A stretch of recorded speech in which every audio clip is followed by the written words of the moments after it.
안녕하세요. 자유교회 이진우 목사가 보내드리는 아침 묵상입니다. 오늘도 예수 그리스도의 향기를 내는 복된 하루가 되시길 바랍니다. 3월 27일 목요일 아침 묵상입니다. 오늘은 삶이 예배가 될 때라는 제목으로 로마서 12장 1절로 2절의 말씀 묵상합니다. 그러므로 형제들아 내가 하나님의 모든 자비하심으로 너희를 권하노니 너희 몸을 하나님이 기뻐하시는 거룩한 산 제물로 드리라.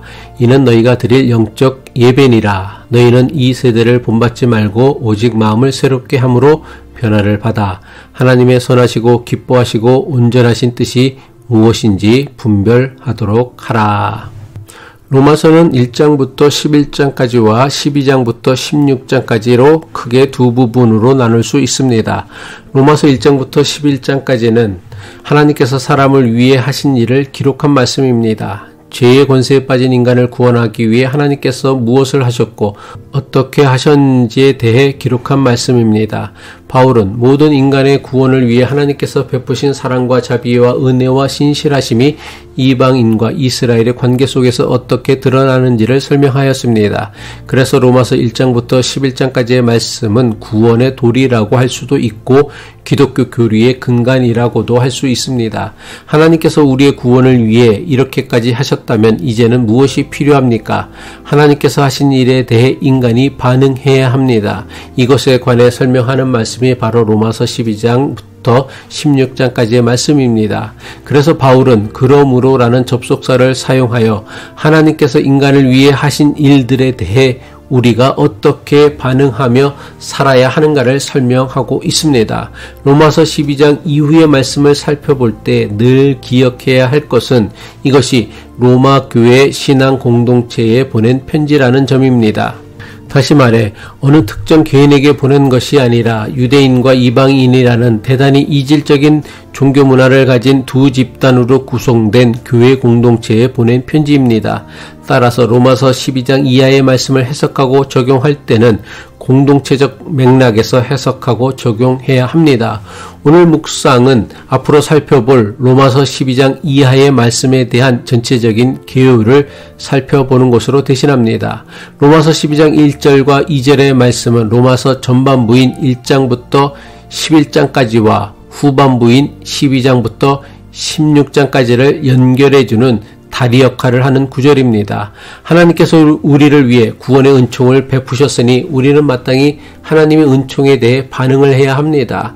하나님은 우리에게 말로 다 할 수 없는 사랑과 은혜와 자비와 신실하심으로 구원이라는 놀라운 선물을 주셨습니다. 그렇다면 하나님의 은혜로 값없이 구원이라는 엄청난 선물을 받은 우리는 어떻게 해야 합니까? 하나님께서 주신 선물을 창고 구석에 처박아 놓는다면 어떻게 되겠습니까? 그 선물이 아무리 귀한 것이라도 아무 소용이 없는 애물단지에 불과합니다. 따라서 우리는 하나님께 받은 구원이라는 선물을 제대로 그리고 바르게 사용해야 합니다. 이것만이 우리에게 선물을 주신 하나님의 은혜에 보답하는 것입니다. 그렇다면 하나님께서 우리에게 주신 선물을 잘 사용한다는 것이 도대체 어떤 것일까요? 이것을 가장 분명하게 가르쳐주는 말씀이 바로 오늘 묵상하는 로마서 12장 1절과 2절의 말씀입니다. 우리는 자신을 하나님께 거룩한 산 제물로 드려야 합니다. 그리고 이 시대의 풍조를 본받지 말고 마음을 새롭게 하고 하나님의 선하시고 기뻐하시고 완전하신 뜻이 무엇인지를 분별하며 살아가야 합니다. 바울은 우리가 이렇게 사는 것만이 곧 하나님께서 주신 선물을 가장 잘 사용하는 것이라고 말씀합니다. 그리고 로마서 12장 3절 이하부터는 바울이 주장한 우리 자신을 거룩한 산 제물로 드리는 것이 구체적으로 무엇인지에 대해 설명하는 말씀입니다.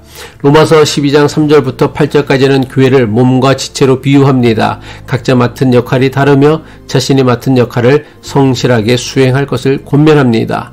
로마서 12장 9절부터 21절은 구체적으로 일상생활에서 대인관계를 어떻게 해야 하는지에 대한 교훈입니다. 로마서 13장 1절부터 7절은 국가와의 관계에 대한 교훈입니다. 공적 권력을 존중하고 사회의 구성원으로서 사회에 대한 책임과 의무를 다할 것을 권면하고 있습니다. 로마서 13장 8절부터 14절은 사랑은 율법의 완성이라며 장차 오실 주님을 예비할 것을 강조합니다. 로마서 14장 1절에서 15장 6절까지는 교회 공동체 내에서 자신과 다른 사람들을 비판하지 말고 포용하고 존중하라고 가르칩니다. 로마서 15장 7절에서 13절까지는 유대인 그리스도인들과 이방인 그리스도인들이 서로 배척하지 말고 서로 용납하고 받아들이는 것이 하나님의 뜻임을 강조합니다. 로마서 15장 14절에서 33절까지는 바울이 자신이 받은 소명과 앞으로 자신이 감당해야 할 사명에 대해 말씀합니다. 그리고 마지막 로마서 16장은 로마 교회의 여러 형제 자매에게 안부를 묻고 문안하는 것으로 끝맺습니다. 하나님의 원대한 구원에 대한 말씀으로 시작한 로마서가 형제 자매의 안부를 묻고 문안하는 것으로 끝마친 것은 우리 신앙생활이 어떠해야 하는지를 잘 보여주는 것으로 생각합니다. 복음을 받아들이고 하나님의 자녀가 되었다는 가장 분명하고 확실한 증거는 우리의 평범한 일상생활에서 교우들에게 그리고 이웃들에게 관심을 가지고 사는 것입니다.